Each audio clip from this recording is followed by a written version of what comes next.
Welcome to Building the Future, hosted by Kevin Horick. With millions of listeners a month, Building the Future has quickly become one of the fastest rising programs, with a focus on interviewing startups, entrepreneurs, investors, CEOs, and more.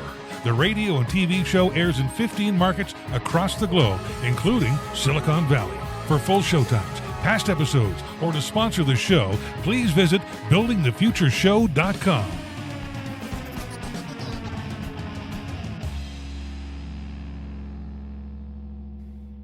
Welcome back to the show. Today we have Mike Teixeira. He's the president and founder at Deck Presentations. Mike, welcome to the show. Hey, Kevin. How's it going? I'm very well. Yourself? I'm good. I'm excited to have you on the show.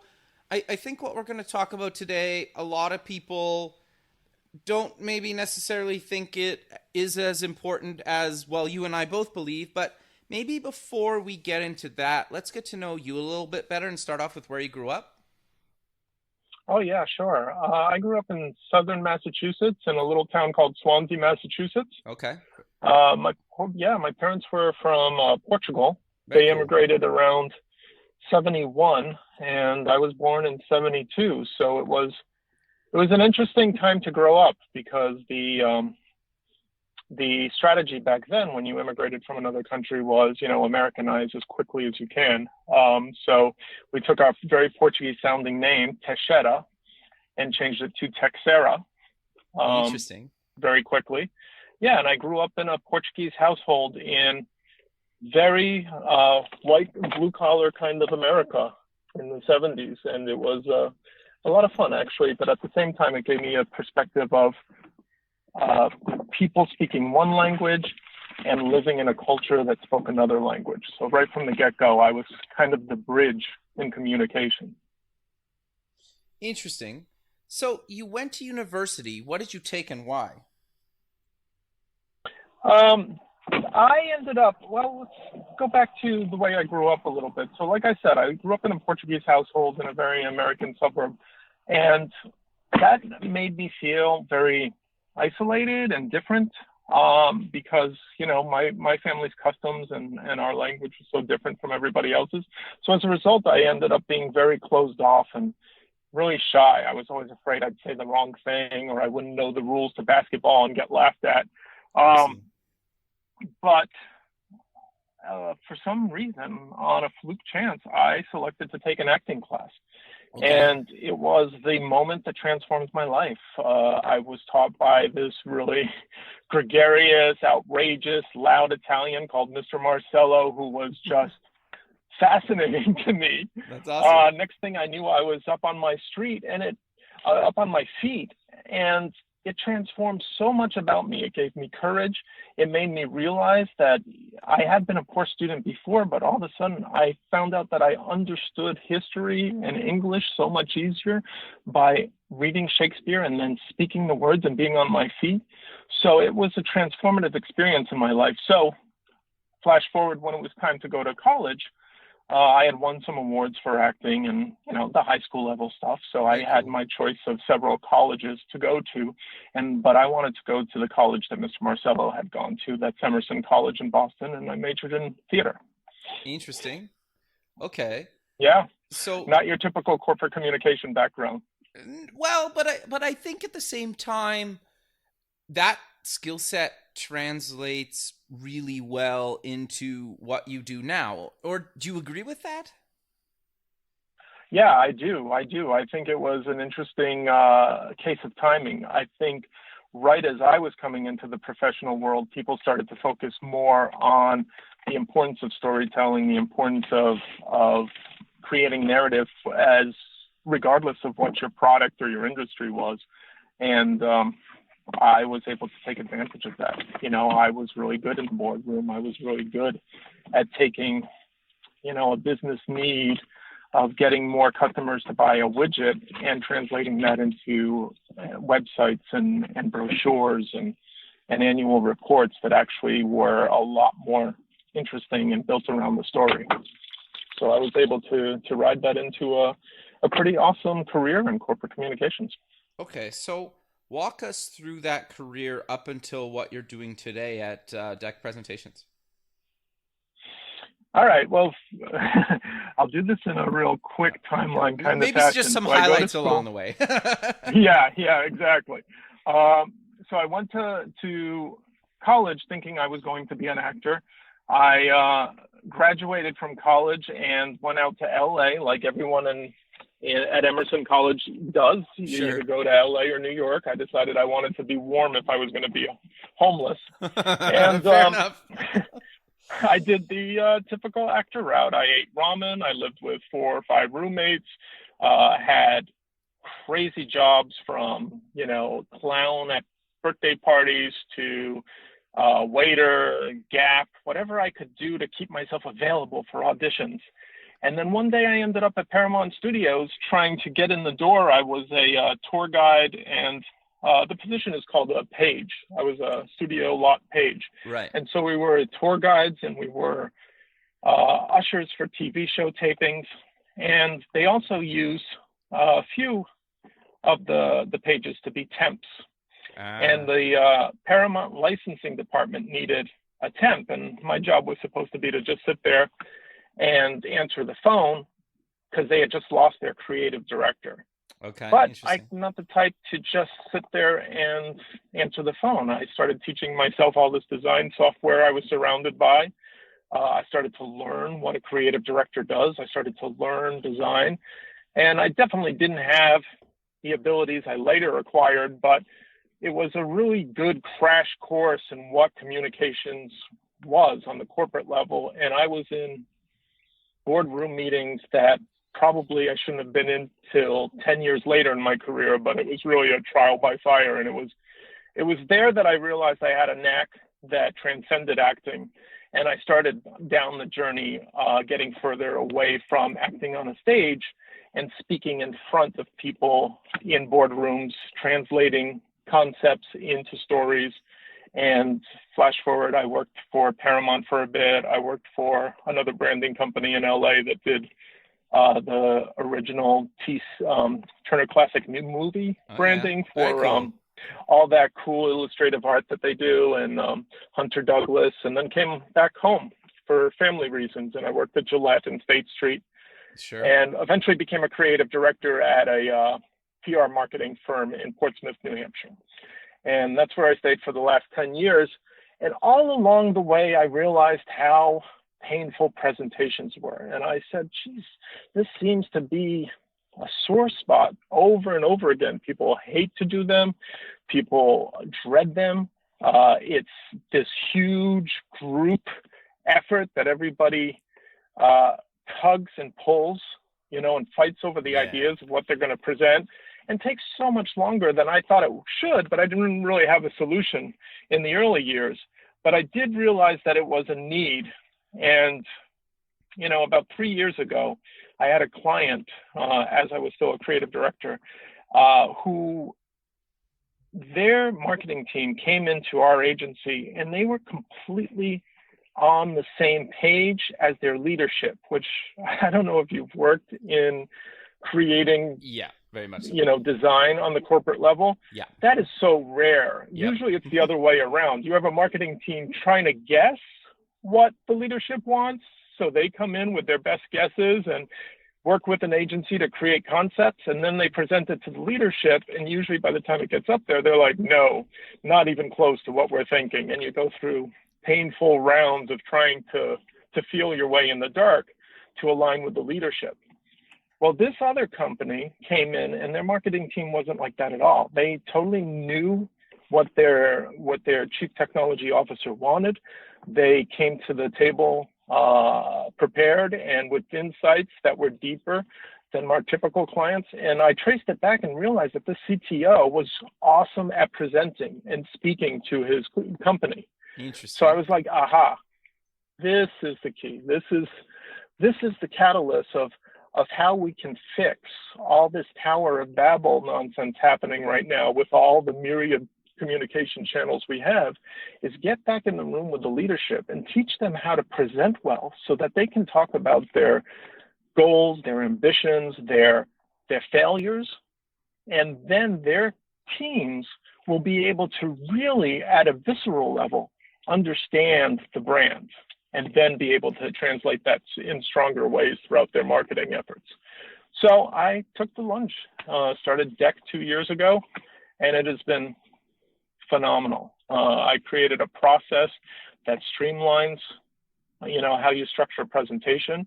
I created a process that people could either use their own resources to design slides or our resources to design slides. And I also added on the coaching aspect, which is, learning how to speak, learning how to relay confidence and presence. And that's also been helpful. So those 3 legs of our services combine to really create something I think special and unique for our clients. And it's proven to be a phenomenal success. I just can't believe it. No, that's really great, man. No, I 100% agree with you. Like, I've been kind of on the design side my whole career, and it's interesting because I've obviously had to do a ton of other people's presentations.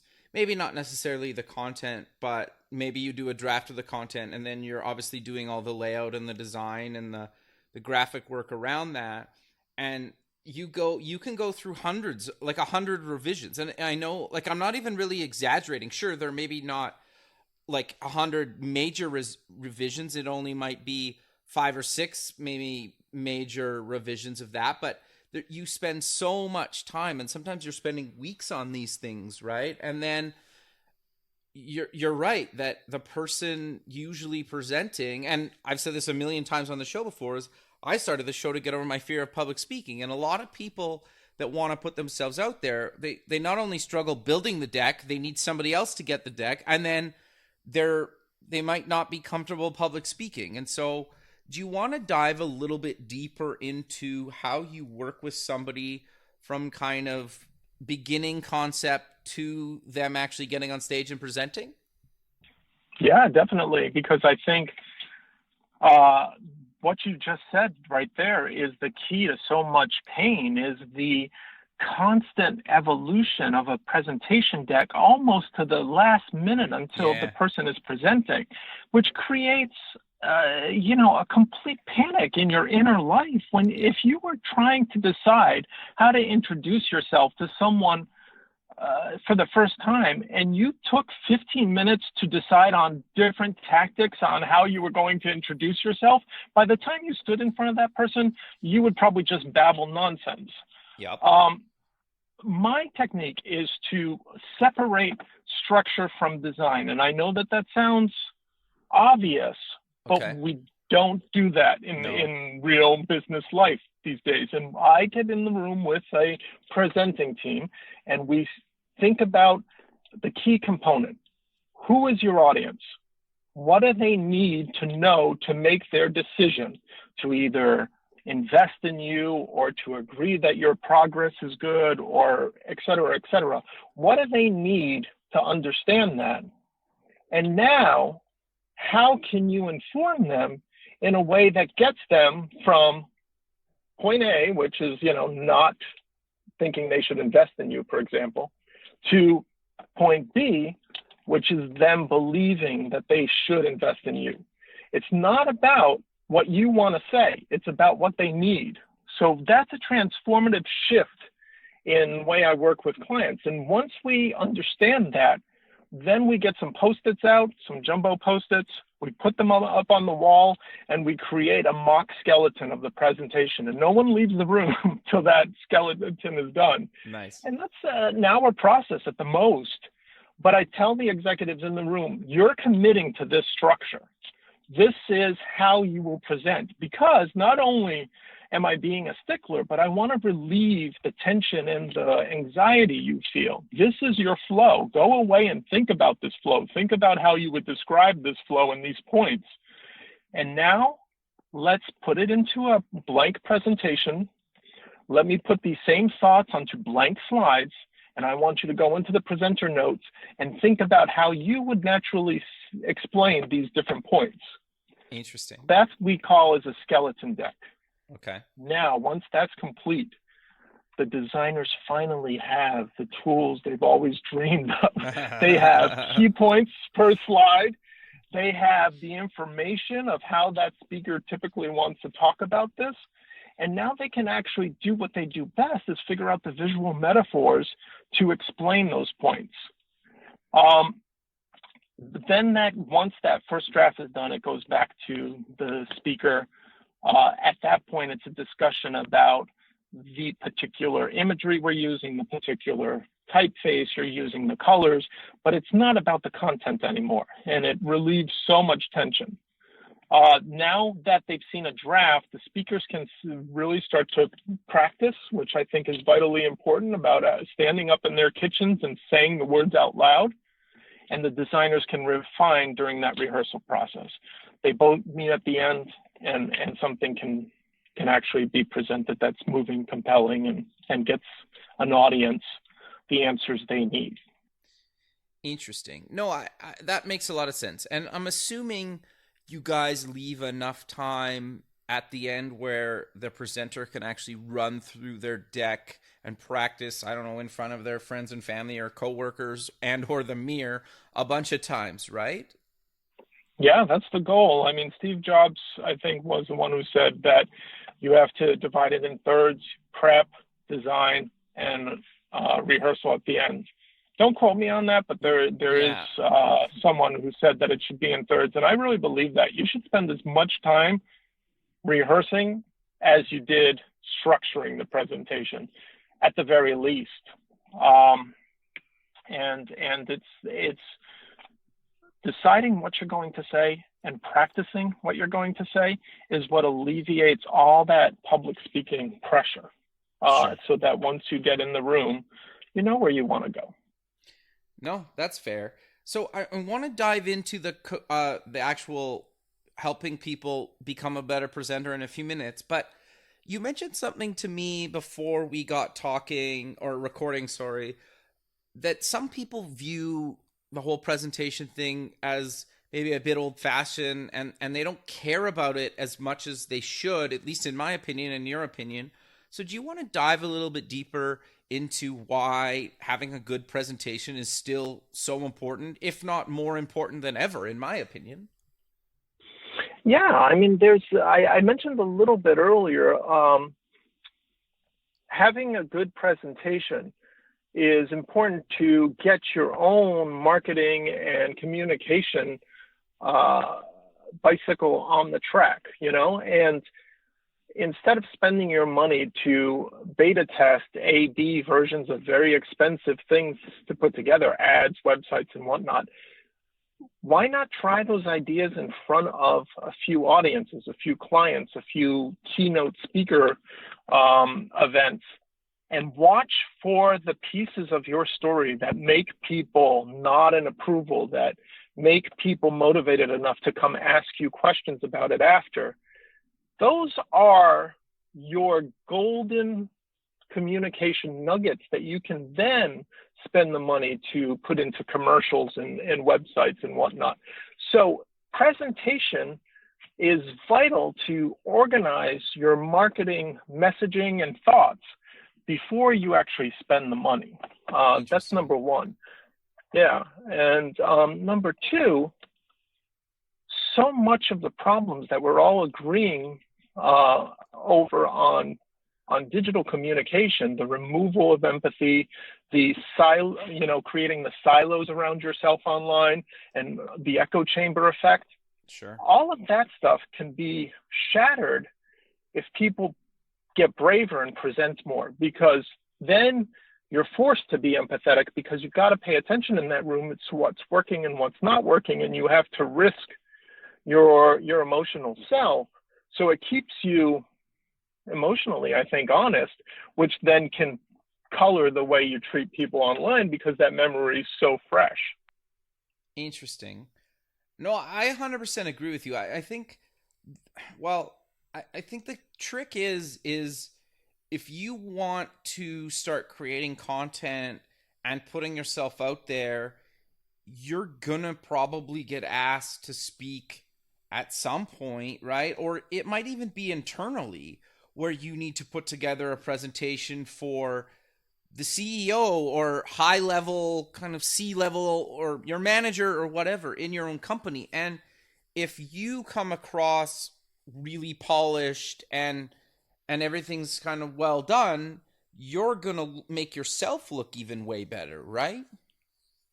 Yeah, definitely, without a doubt. And then on top of that, not only is it a result of you creating content that you'll be asked to speak, but once you start to really enjoy the process of structuring your thoughts and getting in front of people and talking about it, hopefully you get braver and you step out into your own office and you say, hey guys, I don't have any slides today, but I just had a meeting with a client where I just effed up beyond recognition, and I want to share that with you so that you can learn from it. This is where I fell down. I thought the client cared about this. They actually don't. And I think this person is a great example of all our clients.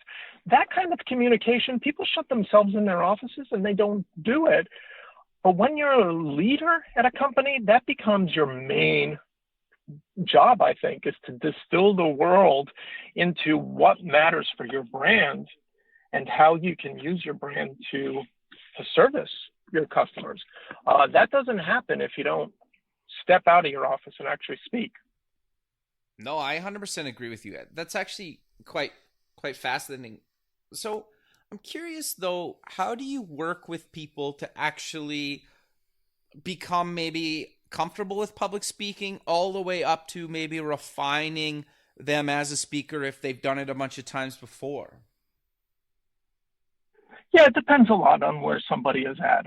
If someone speaks a lot and they are still not comfortable with it, then it's usually a matter of shifting the perspective as to what they're doing in the room. For example, instead of believing that you're there to teach, you shifting a seasoned speaker to think about the fact that he's there to learn, or she is there to learn, might make all the difference, because you got to open up that curiosity as a speaker of what's happening in the room. And so many speakers that have been doing it for a long time and still are fearful and still are coming across as wooden, that's where the disconnect is. So that's one key way to work with speakers.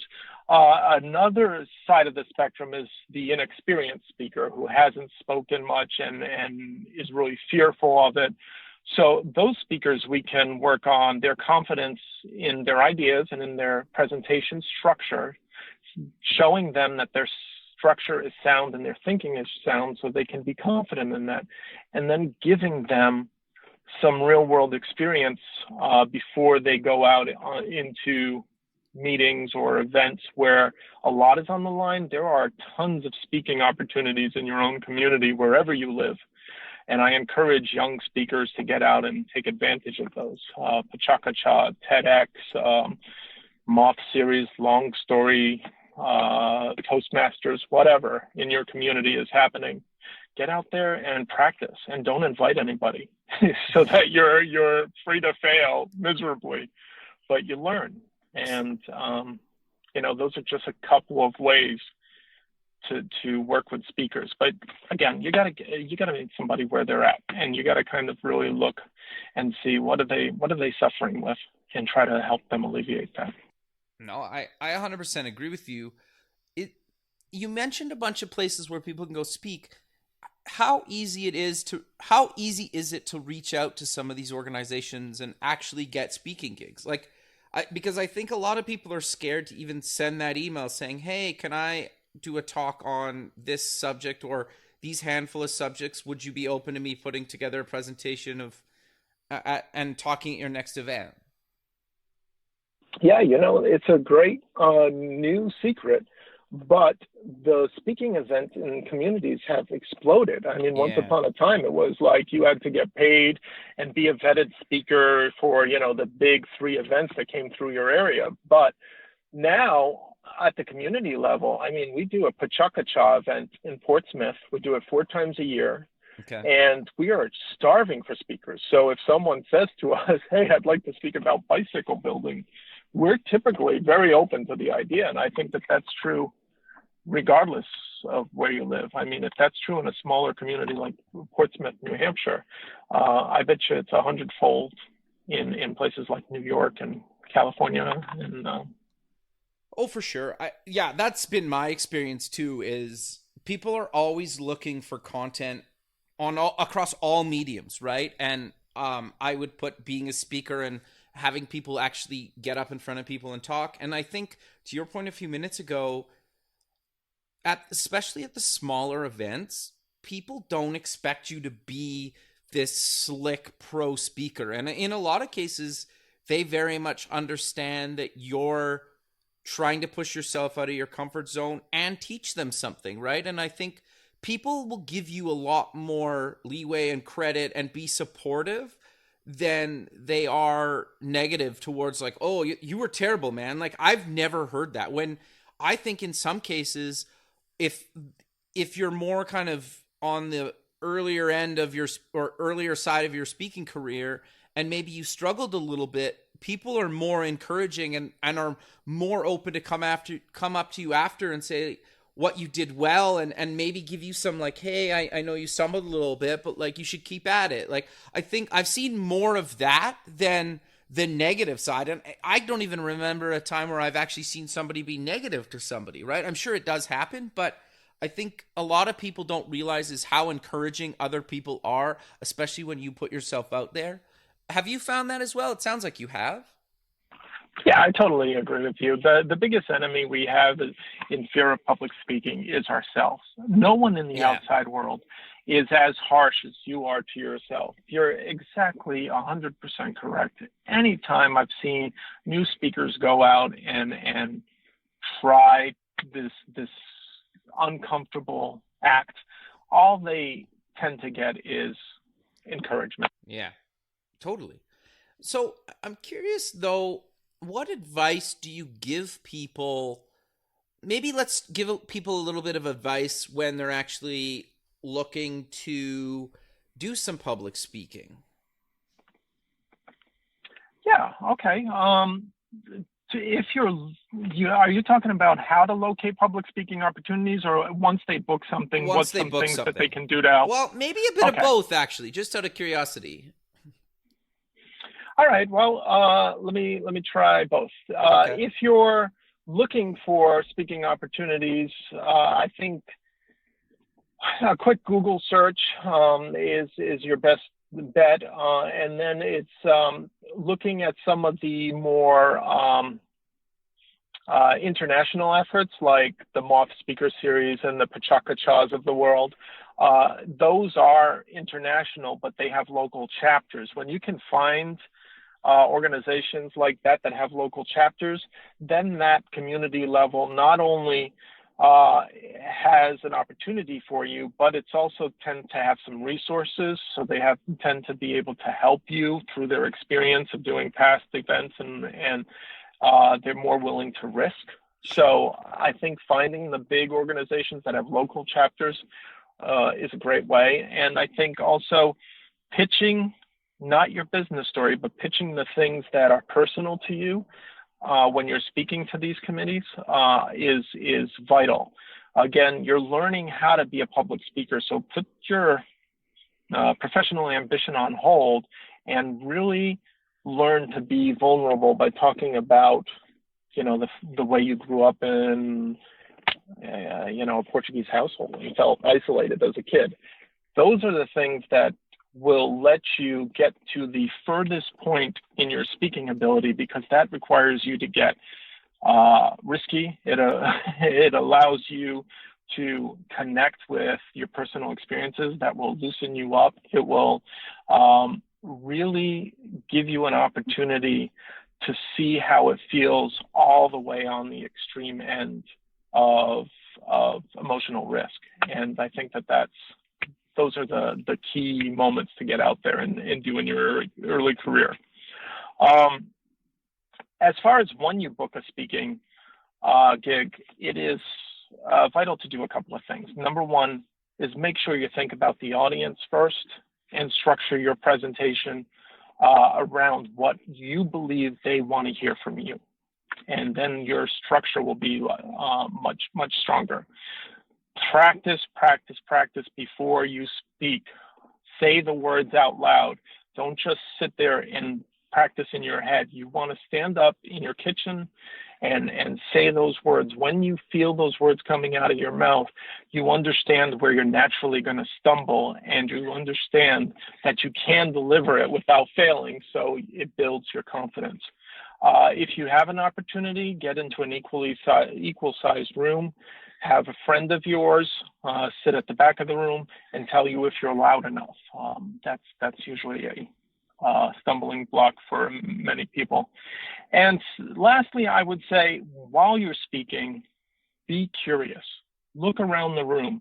It's not about making eye contact with everybody in that room, but try to see if they understand what you're saying. And if when you're speaking, if you come at it that way, that you're there to see if they understand what you're saying, then that removes that stress that you put upon yourself of what am I going to say next.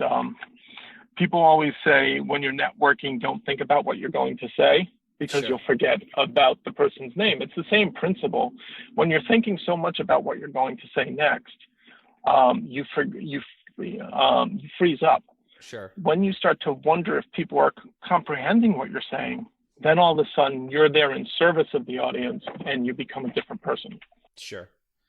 Interesting. No, I think that makes a lot of sense. The other thing that I'm curious to get your thoughts on that is actually video yourself doing your presentation. Like put your iPhone or your Android phone or tablet or whatever across the room and just record yourself actually speaking. And then you can watch yourself, because sometimes you stand a certain way that you like or you don't like, or you put your hands, or you talk with your hands, or you don't talk with, like, you will pick up so much of what you do just by recording yourself. Have you found that to be useful as well? I think it's useful if you have someone who's your coach, and I don't mean coach in a professional sort. It could be an informal coach. Okay. But if you have a coach who can look at it objectively, that can work.